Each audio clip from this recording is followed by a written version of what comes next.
क्या एनडीए में होने वाला है विस्फोट? हनुमान ने बढ़ा दी मोदी की टेंशन। आखिर चिराग के मन में क्या?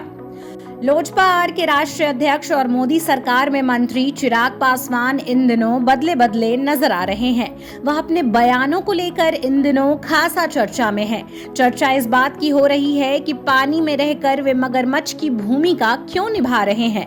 राजनीतिक पंडित भी उनके बदले तेवर से हैरान हैं। लोग भी लगातार समझने की कोशिश कर रहे हैं, लेकिन समझ नहीं पा रहे। वो नरेंद्र मोदी मंत्रिमंडल का सदस्य हैं। वे खुद को नरेंद्र मोदी का हनुमान बताते हुए नहीं अघाते हैं, लेकिन अब ऐसा लगता है कि वो अब हनुमान की भक्ति के बजाय लक्ष्मण की शक्ति से प्रभावित हो रहे हैं। चिराग अब सवाल करते हैं और यही नहीं, अपनी ही सरकार के फैसले का विरोध भी करते हैं। आखिर चिराग पासवान के मन में क्या है? उनके बदले मिजाज और अंदाज का क्या है मतलब? चिराग मोदी के लिए कैसे सिरदर्द बन गए हैं? आइए जानते हैं इस रिपोर्ट में। दरअसल चिराग पासवान ने पिछले 1 महीने में केंद्र सरकार के कई फैसलों पर असहमति जताई है। मोदी मंत्रिमंडल का सदस्य होकर भी वह सरकार के फैसले को चुनौती दे रहे हैं। उनके ही फैसलों के खिलाफ सार्वजनिक तौर पर मुंह खोलने लगे हैं। उस मोदी का जिनका वे अपने को दुर्दीन में भी हनुमान बताते थकते नहीं थे, वो खुद को नरेंद्र मोदी का हनुमान बताते हुए नहीं अघाते हैं, लेकिन मौका पड़ने पर वो सरकार की आलोचना से भी पीछे नहीं हटते हैं। लेटरल एंट्री के सरकार के फैसले का चिराग ने विपक्षी दलों के नेताओं की तरह विरोध किया। वक्फ बोर्ड संशोधन बिल पर उनकी आपत्ति आई। SC/ST कोटे में वर्गीकृत कोटा तय करने के सुप्रीम कोर्ट के फैसले के खिलाफ उन्होंने बयान दिया। इतना ही नहीं, इस मुद्दे पर इंडिया ब्लॉक के भारत बंद का भी चिराग का समर्थन रहा। पिछले कुछ दिनों से आए उनके बयानों से बीजेपी असहज है। बता दें कि लोकसभा चुनाव से पहले तक चिराग की पार्टी बीजेपी के नेतृत्व वाले एनडीए का हिस्सा नहीं थी, लेकिन चिराग खुद को नरेंद्र मोदी का हनुमान कहते रहते थे। चुनाव से पहले चिराग ने बीजेपी से जमकर भेदभाव किया। बीजेपी ने लोजपा को 5 सीटें चुनाव लड़ने के लिए दी। वहीं उनके चाचा पशुपति पारस को खाली हाथ रहना पड़ा।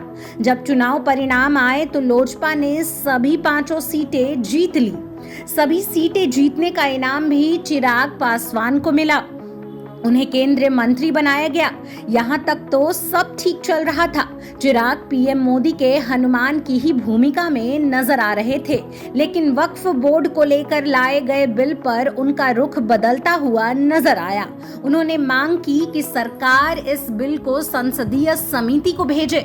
इस बीच सुप्रीम कोर्ट ने SC/ST आरक्षण में सब कैटेगरी बनाने को लेकर एक फैसला सुना दिया।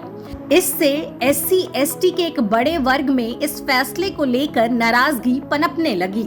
चिराग ने तुरंत इसे भांप लिया।